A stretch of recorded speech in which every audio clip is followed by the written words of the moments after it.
Hi there, it's Charmaine Hammond. So excited to be with you all today. I'm doing the People for People conference follow-up webinar, and it was such a great conference in Edmonton. Big thank you to Kara Derringer and her amazing volunteer team for all the work they did putting together this incredible conference.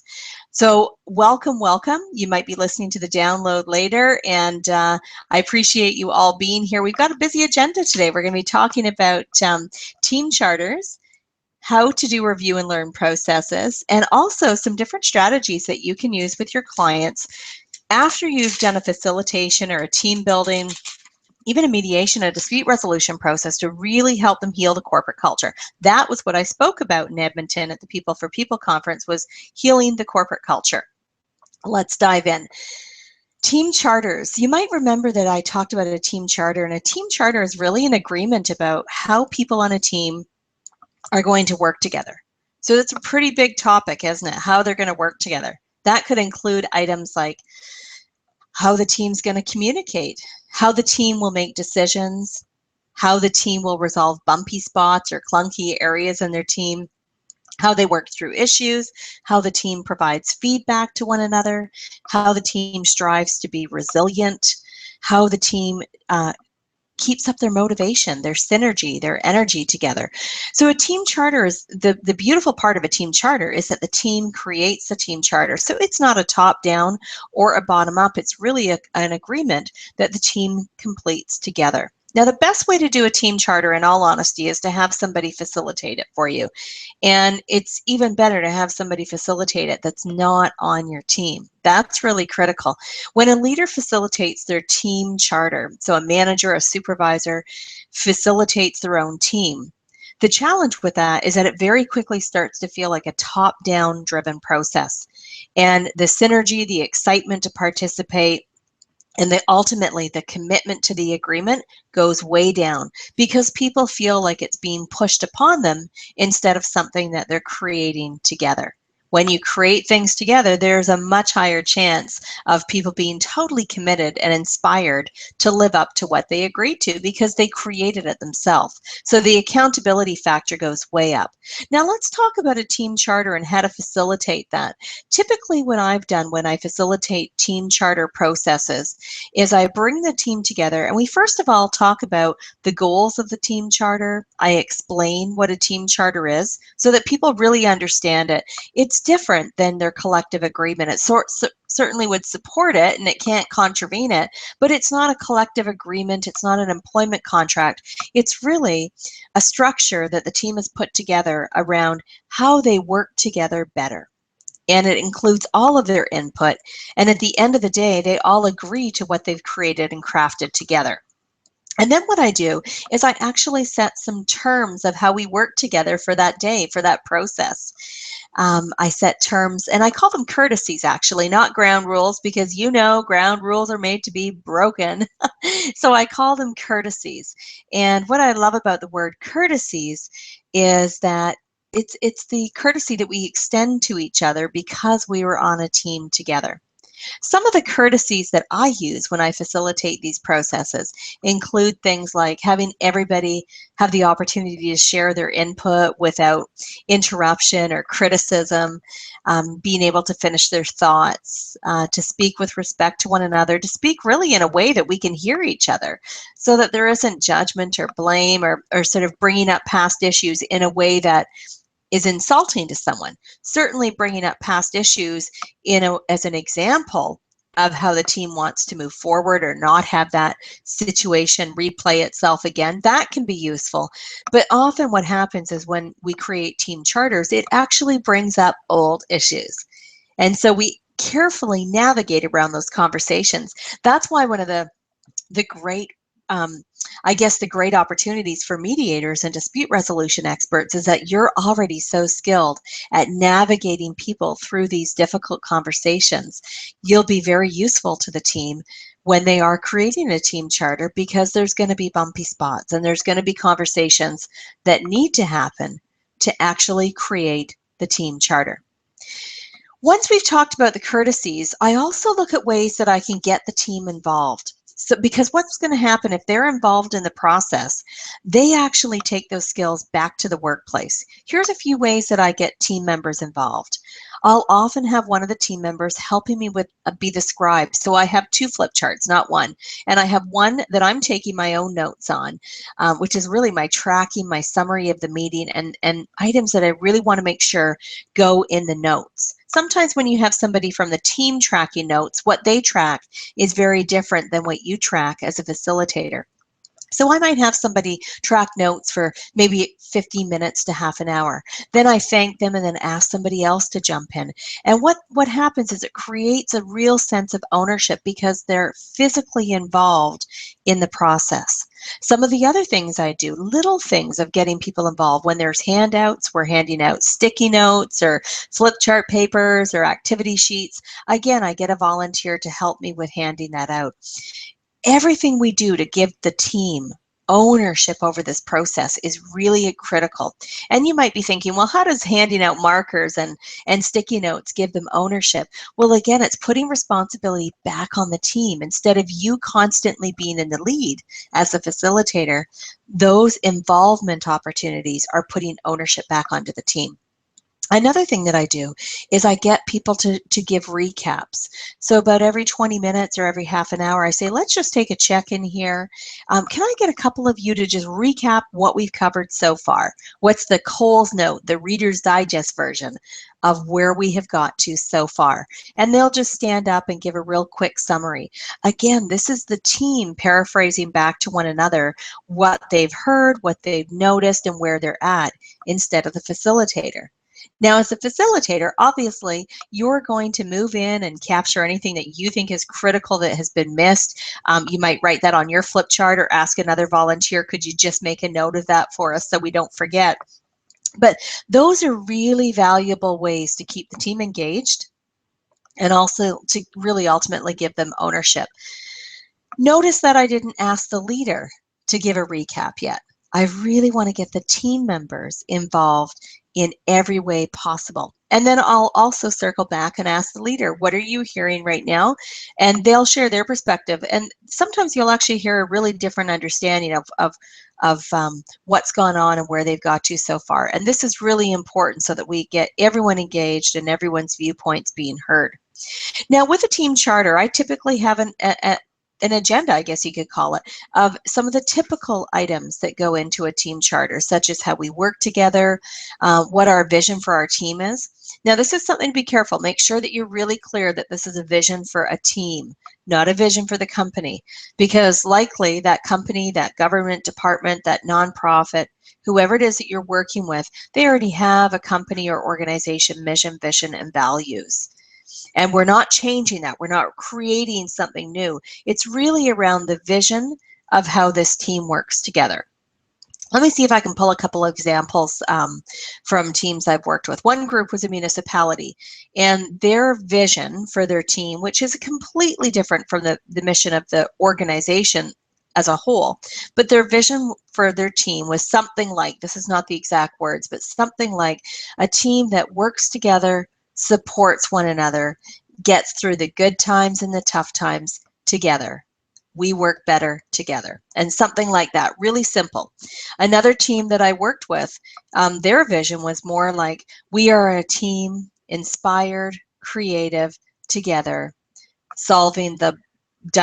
issues of our team, of our workplace. They were a communications department, so they were constantly dealing with communication issues.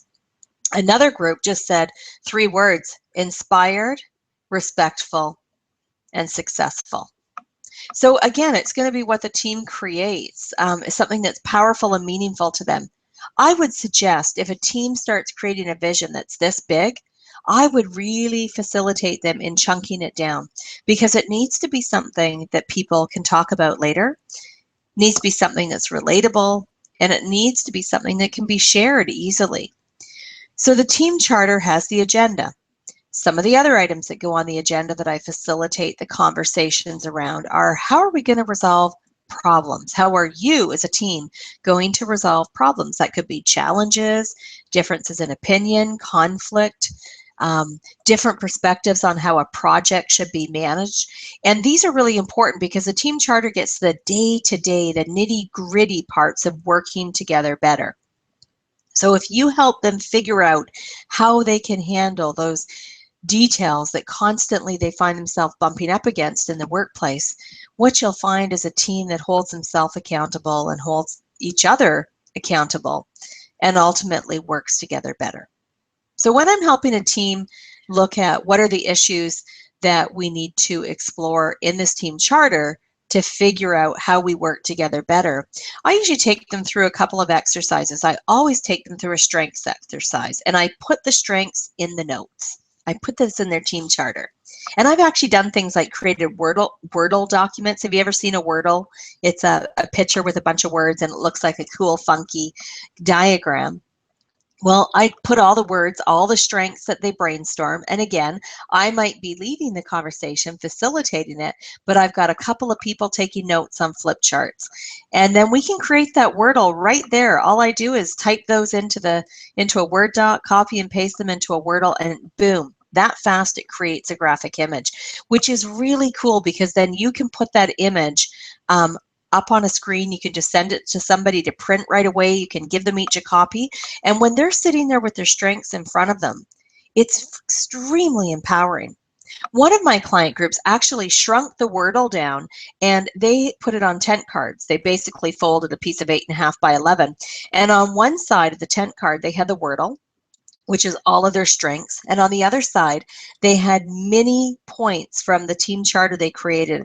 And at every staff meeting, they would bring those tent cards out. Isn't that incredible? What a way to engage the work that this team has done together. So as we're talking about how the team is going to work together, the facilitator is asking just lots of really good questions around how the team can work together. How can we build on these strengths? How do we make sure that these strengths do not become a deficit or a challenge in the team? I also ask questions like, when there is a disagreement, what do we expect from one another around how that disagreement will be handled? This is a really important question because it gets to what you and I would expect from our colleagues. If you and I don't agree, what do I expect that you're going to do? Are you going to run to the supervisor and sort of do that supervisor triangle that we talked about before? Are you going to approach me first? Are you going to go talk to 10 or 15 people first to bounce it off them and then come back and actually work it through with me? This is a really important conversation because what'll happen is any of the times that the team had issues or challenges that were bumpy and they didn't resolve or address effectively, that will come up as the things they don't want to have happen. And then as a facilitator, you help write it in the affirmative for them. For those of you that are mediators, you've done this over and over again in your mediation agreements, so you know how to do this. But what we're wanting to do is be super crystal clear. I would encourage you to dig deep on words. So for example, in this particular conversation, how we work better together and how we resolve issues in our team, you're going to hear words like trust, respect, openness, transparency, integrity. These are all the words that constantly come up in this type of conversation in building a team charter. I really encourage you to dig deeper beyond the words. For example, if someone says, let's make sure that our team is high integrity, I ask, what does high integrity look like in action? When people are walking around in the team, how do I know they're high in integrity? What does that look like? And those descriptive words become super important in their team charter. I've actually put examples. A high integrity action or a high integrity person looks like or is doing these things.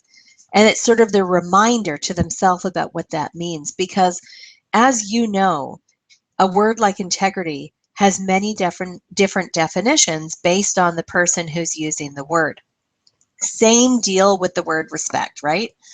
People say, oh, I want to be treated with respect, or you weren't treating me with respect. Well, what does respect mean to each person? And so we have to have that common language, that common definition for what we expect for each other. Otherwise, the team charter just doesn't work as well once it's completed. So define those words, get them to describe what that looks like in action, write those words down, build those into the team charter. Again, you're getting the people in the room to help with the crafting of this, with the note taking. Sometimes you have a doodler in the room, and I love it if you have a doodler in the room. In fact, you can ask, do we have a doodler in the room? Because they will take notes much more like a mind map. It'll be a graphic picture of what the team is talking about. And I've had team charters where they've included that, or where they've actually included digitals of the flip chart notes that they've taken that have gone into their note package, not into the final team charter, but into the note package, because it's captured the group memory. And it's often that group memory, those notes on the flip chart or a picture, that actually creates the whole living memory. They can connect with what was being said at that specific time. As you move through the team charter, there's other things that we include. For example, how is the team going to maintain resilience? This is an important question. How will the team maintain resilience? So what you can do here is ask them, what does a resilient team look like? What would a resilient team be doing? How are they showing up? How would you know that they're actually resilient? What does resilient mean to this team? And chart all of those answers. And then what we want to do is actually help the team build a plan, build a strategy around their commitments to maintaining resilience as a team and, even individually. Some of the things that I have seen teams write into their team charter around resilience is that we will make a commitment to get together once a month via a staff meeting, a staff potluck lunch. So they specified a few different ways that they would get together, but they would also make a commitment that part of this meeting would be business, or part of the meeting would be social. One group that I worked with actually created a really cool resilience plan, probably one of my favorite. What they said was that they felt there was high value in team members getting to know one another. They worked in the social services industry, so their workplace relationships were really important. And what was critical to them was that they found ways to build their relationships outside of the workplace. So how they did this was actually through structured exercises. They went out as a team once a month on different activities. One day they did bowling, actually neon bowling, whatever that is. One day they did a scavenger hunt. One day they actually, as a team, went and volunteered in the soup kitchen. And part of what they did is they each brought in their favorite family recipe, and that's what they made in the soup kitchen. How cool was that? So they created more of a less of a workplace activity and more of a personal connection. And this will vary from team to team that you work with. But the key is, what is the team doing to strategize how they're going to be resilient together? Another suggestion that one group had, I can't remember what industry they were in, but it was in an industry where they were constantly on cell phones, using their cell phone for texting, emailing, phone calling. And they used to have a 1-hour blackout period. The no plug zone or something, the unplugged zone, that's what it was, unplugged zone. And they said for 1 hour a day, they need to be unplugged. And so they agreed that for most of them, it would be lunchtime, but where they were unplugged from their work, because they found that from 7:30 in the morning on the way to work till 5 o'clock on their way home, they were constantly responding to data coming into them, and they weren't taking breaks. They weren't taking the lunch breaks and the coffee breaks that they're entitled to and that they need to be taking to be healthy. And I don't know how they did with that. I know I followed up about 3 months after and they were doing okay. It was probably the most difficult thing they'd ever done. And I totally get it, because that's totally difficult for me to be unplugged too.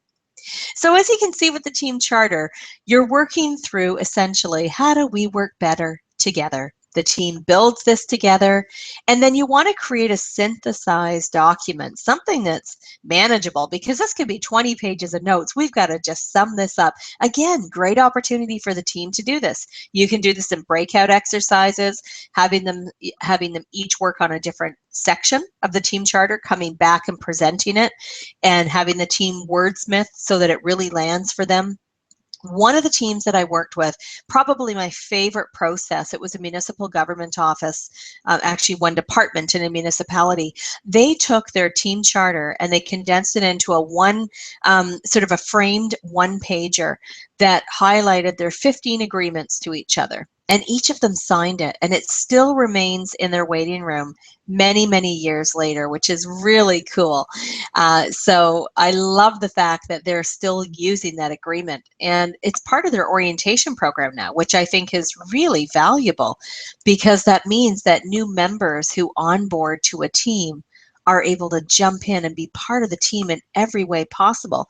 When you don't orientate people to the team charter, what happens is you have people who are left out in the cold, and they might be breaking team norms that they didn't know, simply because they weren't brought up to speed on the team charter. Now, in terms of the review and learn process, really, really cool process. Again, you might remember 4 questions. What went well? What was a challenge? What did I learn? What will I do differently? Those 4 questions help us at the end of any process at all. And we can use this at the end of a mediation process, a team building process, a training program, a workshop, a new policy implementation, a change in the workplace, even a new hiring process where we've brought new people in at the end of a volunteer program, if we've actually had volunteers or practicum students come into the workplace. A review and learn process has a really important component to future team success, and that is reviewing every project or process so that you can learn from it and not repeat mistakes. That's really the essence of it. Learn from it and not repeat mistakes. So when you answer those 4 questions, I would suggest you actually have that meeting standing up, not sitting down. The energy is higher. There's a great book by Patrick Lencioni, and it's called Death by Meetings. He calls it the M word, death by meetings. And he talks about the fact that for us to be successful, we need to have different types of meetings. And he suggests that one of the meetings that can be really powerful is those meetings where we stand up, they're focused, they're brief, and that's what you want in a review and learn process. You want people energized and engaged. You don't want them sitting down and kind of zoning out. And you want to keep the feedback that you're receiving really focused. So encourage people not to tell the whole backstory, but to tell the main points. So what went well? And then just get people to do that popcorn approach where they fire out the what went well points. Chart them. Again, get the team involved in that. Get other people helping flip chart it. Take notes in the computer. Take a graphic, a photograph of the flip chart notes so that you've got those as group memory later. And keep the notes, the typed notes, in a binder. And anytime your team goes through a similar process, pull those notes out, take a look at them. Especially the last 2 questions. What did we learn and what will we do differently? Those questions will help you not make the same mistakes. I've actually loved doing the review and learn processes with corporations that I worked with. And a couple of years ago, I was doing a process with a government office, and we did a review and learn process. And there were so many learnings that I feel pretty confident in saying if they were learnings that were subtle nuances, little glitches with computer systems, for example. They were sending out an all staff bulletin by email, and the attachment wouldn't attach. It showed that it was attached in their email, but it was being filtered when it got sent out by many servers that they were sending it to. And that was a glitch, because then people were feeling they weren't having all the information. So that was a great learning for them. And when they did their next process, they pulled the review and learn from the previous one out. And they said, oh yeah, we forgot about that. There was the whole email problem. They probably wouldn't remember the email problem unless you had that sharp cookie on the team who is going to remember that kind of data. But most likely we forget about lots from the previous processes. And this allowed them immediately to bring in their IT team to say, last time we had a problem with this, how can we avoid this in our current project? Great way to use the review and learn processes. And the last piece that we're going to talk about today is providing additional support to heal the corporate culture. You know, after teams go through change or challenge or I guess any kind of adversity, there's that whole getting back on track process, isn't there? It's just like when people in a team go through a mediation or a facilitated process for the agreement to work. It means that sometimes behaviors have to change, not only within those people that went through the process, but the rest of the team. That's all part of healing the corporate culture. So one of the things that we can do is make sure that we're doing follow-up sessions. This is one of the I guess the deficits that I see a lot in the workplace. They spend a lot of time and energy and money in many cases doing a fantastic process, whether it's a team building, a training initiative, a facilitation, even a mediation or some other form of dispute resolution. And then there's no follow-up. And then what happens sometimes is real life sets in and agreements and commitments start to erode, or other problems are surfacing, and it just brings back all the past that had just been sorted out. And a follow-up, these check-in meetings can be very powerful at letting you know if something's coming up that needs your attention or that needs to be dealt with. So make sure that you're having follow-up sessions. One manager that I was facilitating a process for his team, he actually had on his standing agenda item, they met I think twice a month as a staff group in a staff meeting. And so he would look at what processes have we completed, in the last 2 to 3 months. And then he would just put those on the check-in. Let's do a quick check-in. Is everything going well? How was our team charter? Any challenges that we need to work through? How are you doing with your commitments? After a mediation that had happened in his team, he said, you know, it's been 6 weeks since our mediation agreement was completed. How are you all doing with this? Are we bumping up against anything? Are we all keeping our commitments to one another? And this was so valuable because what happened is any little issues that were going to become bigger, going to become problematic, they got sorted out right there. Or if they didn't get sorted out, there was a plan on how they would get sorted out.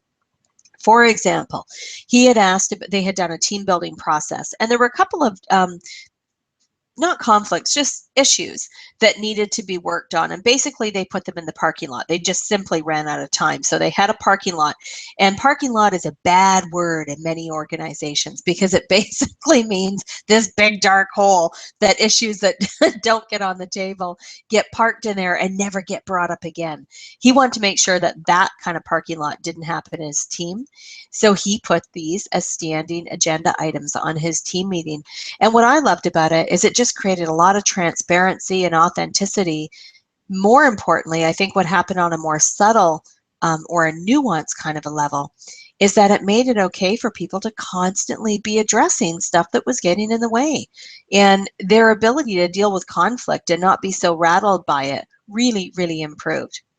The other pieces that we want to do around healing the corporate workplace is to make sure that we're having the conversations that matter most. And what I mean by that is making sure that those tough conversations that need to happen in the workplace are not being avoided. What we might have to do is to provide people with the soft skills training, that training that they need to be able to have the conversations, to have the confidence to have the conversations, to know how to communicate feedback with one another, constructive and positive. Yeah, constructive and positive feedback. But we also need to be teaching people how to resolve conflict, how to manage disagreement. Not everybody comes to the workplace with those skills. And it's those differences in personalities, working styles, and conflict resolution approaches that really become problematic if they're not supported properly, if people are not supported properly in the workplace. So make sure that people have the right training and the right support and make sure that people know the policies, what's expected of them. That's why I love team charters, because they sort out together what they can expect from each other if problems happen. So they know in advance that if there's a problem between you and I, we've agreed as a team that you're going to come to me first before going to the supervisor. And then if you and I don't figure this out together, maybe we'll go together to the supervisor.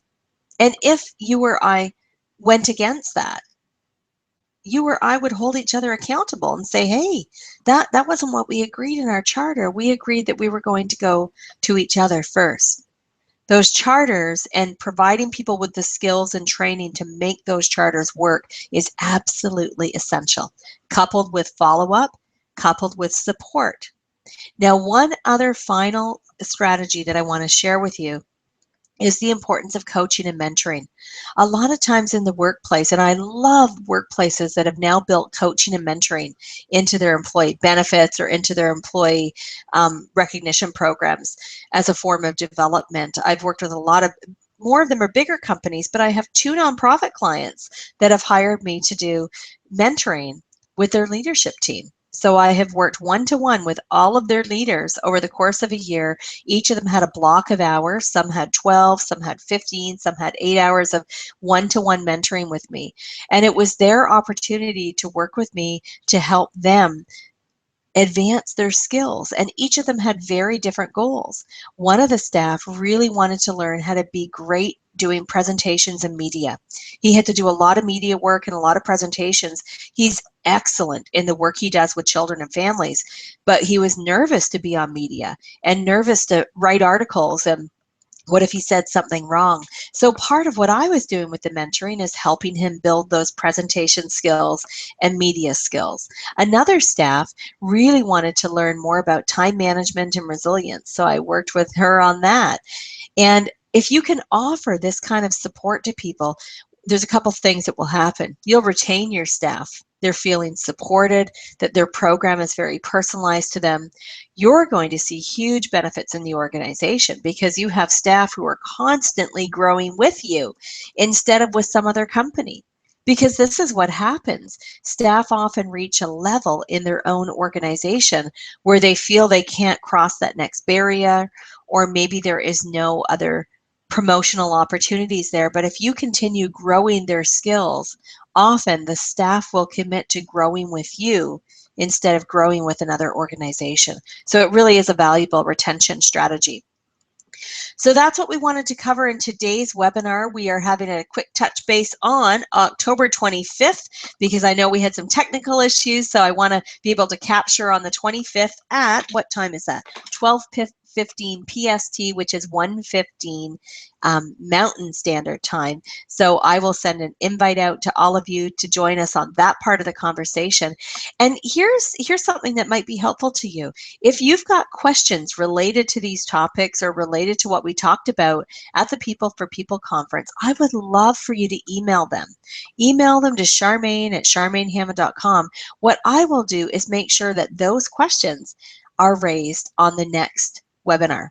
And if you can't join us, that's okay, because it'll be recorded and you'll still be able to hear the results or the responses that we have to those questions. So again, I want to thank Kara and her amazing team for putting together the People for People conference.